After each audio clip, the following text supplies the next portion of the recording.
The way of the kings of the east being prepared. It's Armageddon, Revelation chapter 16. Big rocket just been sent over now the sea, and it's an intermediate missile. It's getting closer to the possibility of hitting America, they say. So this North Korea incident is actually quite important for us to understand in the biblical terms of Armageddon, because when it says the way of the kings of the east being prepared, it also tells us that this Euphrates would be dried up. The Euphrates, the river Euphrates, was ancient borders of Israel, and it's known as a borderland. It's known to this day as borders, and the Romans treated it as a border. But why does this say it gets dried up? And I believe in the context of Revelation chapter 9, when it says about fire and brimstone and smoke, you know, in the context of Armageddon, before the end of the world, which is chapter 10 of Revelation and verse 7, when it says time will be no longer. The end time is here, and we need to see the signs for the end of the world. And this is one of the signs of the end of the world. And Jesus predicted and told us in the book of Revelation. Remember, it's the revelation of Jesus Christ, the book of Revelation is. And it was given to the end time church. And the thing is, the end time church was for 92 AD, when John, as an old man on the Isle of Patmos, wrote the book which Jesus told him would happen for the end of the world, the end time church. This is not for the early church, this book of Revelation. So Revelation chapter 9 says they spat out fire, brimstone and smoke. And this particular fire, brimstone and smoke came out of the locust which went upon the face of the earth. It was flying. It flew. It had like the hair of a woman. Now some people say, oh, that sounds like a description of a helicopter, you know. I don't know. It could be the chemtrails. But I think it just means a description of like a serpent, which is beautiful, its colours. But that doesn't mean to say you're going to pick it up, embrace it. It'll bite you. Now, with death, and the same goes for these machines. They're beautiful maybe to look at, but they spit out fire, brimstone and smoke, and it says they had a breastplate of iron, and they had a face of a man in it. So we know that a man is in this machine. It's this locust, which spits out fire, brimstone and smoke. Now, a locust doesn't shoot out fire and brimstone and smoke. That comes from a machine. So we know that the Revelation chapter 9 tells us the end of the world, and the signs will be there at the end of the world. So these rockets coming from the east is a great threat, because it says that the kings of the east being prepared, and it says the river Euphrates, which is the borderline between the east and the west, the biblical borderline, that is. And so we, you know, the Israelis, they need to have a huge amount of missiles to intercept the possibility of the kings of the east hitting them first. And we've got to remember as well that it's not just the kings of the east being prepared. But remember that China now, which is a superpower now, and they weren't a superpower 20 years ago, 30 years ago. We got to remember as well the numbers which are told that 200 million were involved in this fire, brimstone and smoke and death. 200 million, 129 million already dead. Because they said the time for it is 5 months, which is 150 days. And 150 days is 150 years. Ezekiel 4 verse 6. 1 day shall be to you for a year, God says. That's why the 70 weeks in Daniel is 490 days. And a day is a year, 490 years. The Messiah who would be cut off, Kodesh, it says in Mashiach, Kodesh chapter 9 verse 27 and 24 of Daniel tells us, Kodesh, that he is holy, the Messiah. That is, he says he does not die for his own sins, but he died for the sins of the whole world, not his own sins, because he is godly, he is holy, he is righteous. And this Messiah, Mashiach, would be cut off. That is, he'd have suffered capital punishment. Cut off means capital punishment. You look at the law, the Torah, HaTorah, Mashiach. The thing is, the Bible tells us these things, and we need to take note about the end of the world situation. And if the threat is going to come from the kings of the East, we've got to remember that China is a threat, and also Russia comes from the East, parts of it anyway, although it'd be more classed as the North. But it talks about prophecy against Gog and Magog, who attack the Christian end-time church as well, which I believe is communism. It's an ideology, it's not the place. Communism is a threat and an attack force against Christians in North Korea. It is in China. It still is in Russia to some point. The thing is, Russia is where communism started, and this is attacking the Christians to this day, the belief is. Now, if we look at the aspect of the context of who attacks, Revelation chapter 20 and verse 8, verse 9, and in even verse 4 says they shall chop off the Christians' heads. You know, the Muslim extremists have been chopping Christian heads off, called ISIS. These types of terrorists are attacking the Christians, and then it says the false prophet also attacked the Christians, Revelation chapter 20 verse 8, cut off their heads and things. And then it says that this Gog and Magog would surround the Christian church on the whole world. Now, this isn't just one place, this is an ideology across the whole world. Now, the idea of Armageddon being some great big war in the valley of Megiddo just outside Jerusalem is a load of nonsense. The Second World War followed a different procedure from the First World War, where they all fought in trenches. That kind of warfare doesn't exist. And the thing is, you can't fit the whole world's armies in one little small valley called Megiddo. It's silly. The whole world doesn't fight that way. Now, the borders being dried up tells me that they're going to be flying over the dried up borders. In other words, there's freedom of access across it. There is no borders, in other words.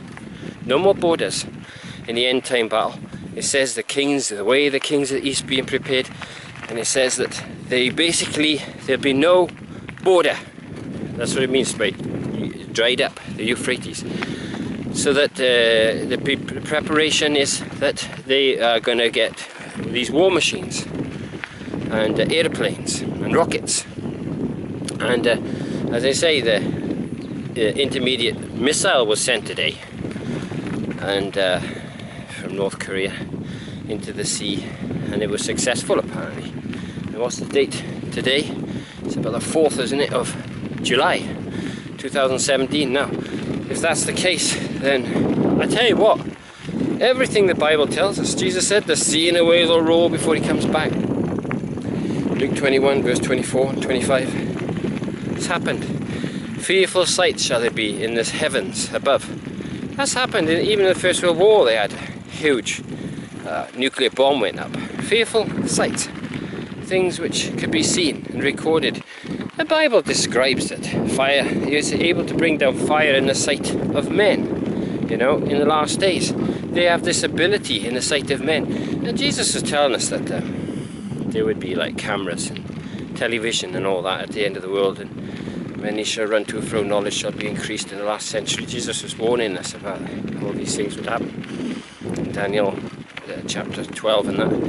Jesus refers back to Daniel chapter 12 to tell us to look for the Messiah who would be coming at that point and at that time. And he also points out that the end of the world would happen and be predicted in the book of Daniel. And if you look at God's kingdom, chapter 2 and that of Daniel, it says it's an everlasting kingdom, and that the gospel would increase. And Jesus said when the gospel's been preached throughout all the world, then the end will come. And we need to bear this in mind, understand that the gospel is being preached right now throughout all the world. I'm not so sure about what's going to happen in communistic North Korea. But the time given anyway was for these rockets and things in chapter 9 of Revelation was, I said, 150 days, 5 months, 150 years. If you take that from the First World War, then when aeroplanes were first used to drop bombs, it means basically we've done 103 years, okay? So we've got 47 years left. And it seems to tie in as well with that star which is going to appear, you know, in 2021 or 2022, the spring of that year. This red nova, supernova star. The two stars colliding and they're going to be bigger and glow brighter than Venus. Amazing. In the northern hemisphere we'll see this sign. It's by the cross, you know, up there. So the thing is a cross and the stars on the right hand side of it. But this is astonishing because there's another prediction, because Jesus, when he first came into the world, there was a star over Bethlehem. And 30 years later, after the star appeared, he appeared. 30 years later. Now, 30 years after the star, 2022, do the maths. 30 years later, when Jesus could be appearing again at that point. 30 years later would take us up to 2052, around about that time. It ties in with the 150 years. Let's just think about it. 150 years for these rockets and aeroplanes and things. You tie it in, 150 years takes you up to what? 2014 is a 100-year mark, right? Add another 50, and what you got? 2054. Wow, that's astonishing. Why hasn't anybody else in the whole wide world seen what I can see so simply in my Bible? I'll upload this and get one view on it. Ridiculous. And but nobody else has ever seen these things. And Jesus said the sea and the waves are going to roar after the Jews repossessed Jerusalem. Now the Christian church will mention the part about the Jews repossessing Jerusalem. You never hear about the sea and the waves roaring. Jesus doesn't mention it in prophecy unless he's warning us. That's a big sign, because everything he said was signs. And to be a sign, it means there's going to be more super typhoons and super hurricanes. And then it says men's hearts failing them for fear of those things come on the earth. It means typhoons and hurricanes and natural events and earthquakes and all those types of things he was talking about before, as well as bombs. Large hail would be dropped, you know, that sort of thing. Interesting.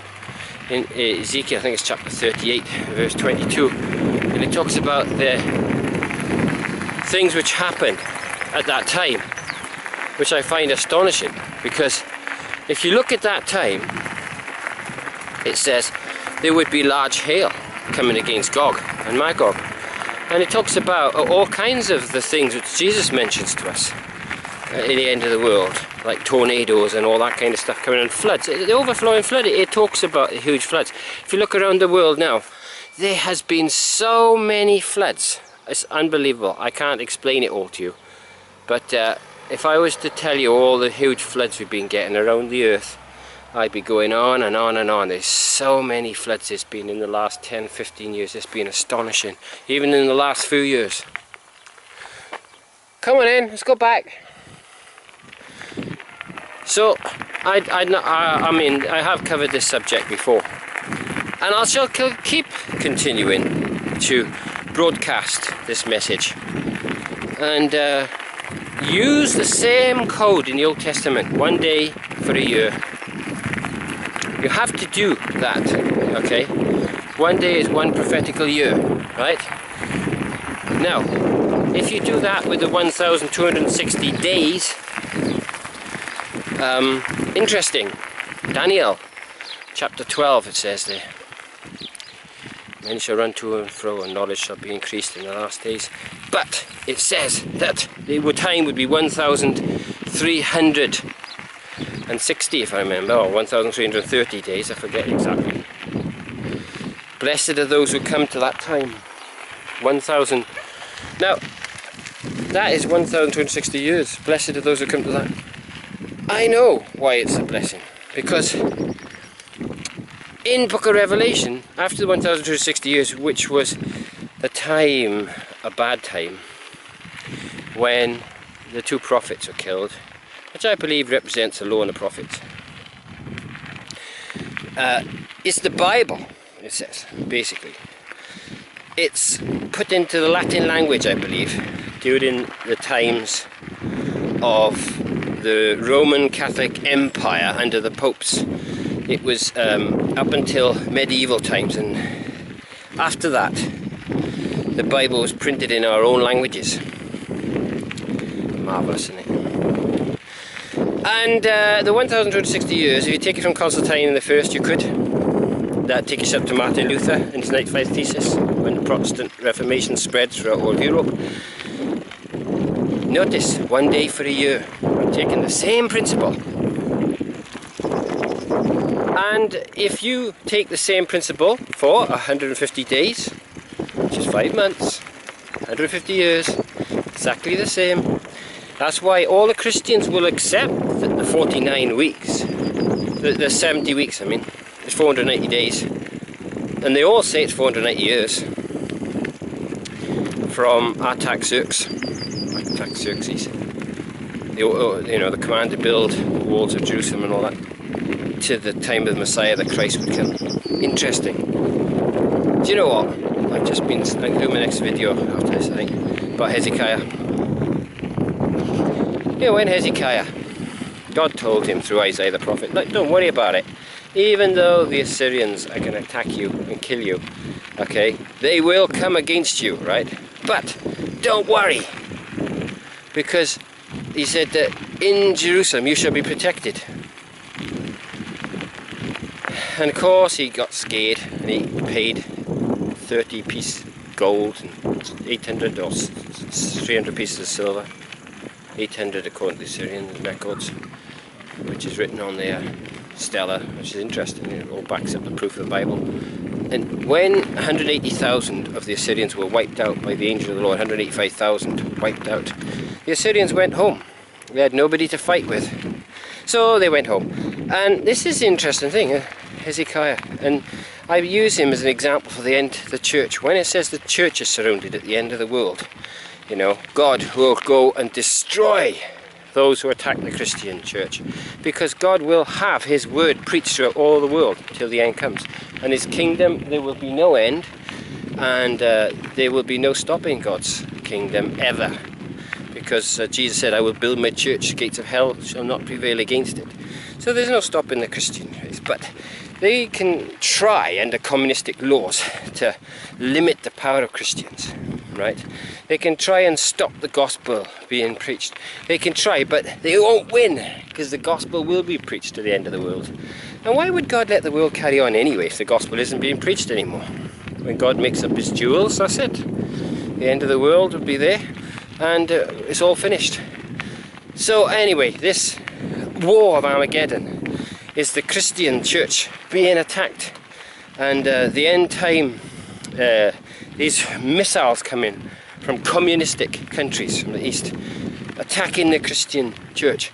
They're a threat to the new world order, is a threat to the Christian church, because once the communists get power to destroy and to attack the Christians across the whole world, in every country, communistic socialism I call it, once they start to attack the Christians' freedom and power to preach, and they start to curb our laws, make laws and new times and new laws and new seasons, if you like, once they do all these things, then that's the end.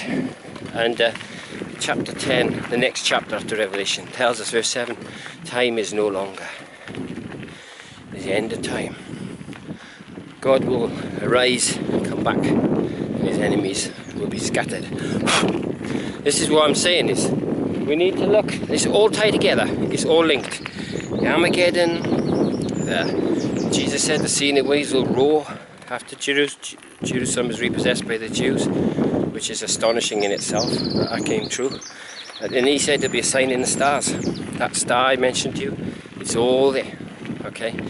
Ezekiel tells us as well, Gog, what would come against him, the overflowing floods and things. It's all there. It all ties in. Book of Revelation, Jesus said, the end time church, this is all there. This is not for the early church now. This is not for the time of the apostles, book of Revelation. It's for the early churches. It's not for them. It's for us. For a time hereafter, the book of Revelation says. Now, some people say, oh, John might have written it in 67, 70, book of Revelation rubbish. He was an old man in the Isle of Patmos. He was a young man when he was with Jesus. And that stands to reason why at 70, the last of the apostles, he's writing on that Isle of Patmos. And he's still there to this day, that Isle. Still see it. Really received his revelation. So anyway, it's interesting that Ezekiel bit Hezekiah bit I mentioned you, how the Assyrians attacked. The same with Babylon. And when they came up to attack Josiah, Josiah said nobody is going to attack them, because God had warned Josiah, saying, look, nobody is going to destroy the kingdom of Israel while you're king, because he's a good king. It says he destroyed all their idols, and it says he turned them into toilets and into graveyards, so that all their pleasant green places which they used for idolatry, not only did he smash the idols, but he made it so they wouldn't want to ever put idols there again. And God said, you know, you've done this good thing. And they found a book of the Lord written by the hand of Moses in Josiah's time. Bayad Moshe Miru Bayad Moshe HaTorah. It's all written there. Vyashamiru Bayad Moshe. I have found, he says, the book of the law of the Lord. We have found the book of the law of the Lord written by the hand of Moses in the days of Josiah, which is amazing. Find the actual book, the original copy, which was put in the Ark of the Covenant. By the way, the Ark of the Covenant, neither shall you visit any more. Jeremiah chapter 3. And these things are done away with, because the Ark is written, last verse, chapter 11 of Revelation, the next chapter, says the Ark of the Covenant was in the temple in heaven, so the Ark of the Covenant's not on earth anymore, so don't look for it, you won't find it. So anyway, by the way, what I'm saying is interesting as well, because it says that they showed the shewbread and everything when in 70 AD. They showed the table of shewbread and all that, and the candlestick and all that. The Romans had captured it, but there was no Ark of the Covenant putting on the arch, Titus arch, and there was nothing there to show the Ark of the Covenant, because it wasn't there. So in 70 AD there was no Ark even there then. Anyway, besides the point, don't talk about that, although that is part of what I'm saying, Jerusalem being attacked. In 70 AD, when Jerusalem was attacked, the Christians were saved. Now, they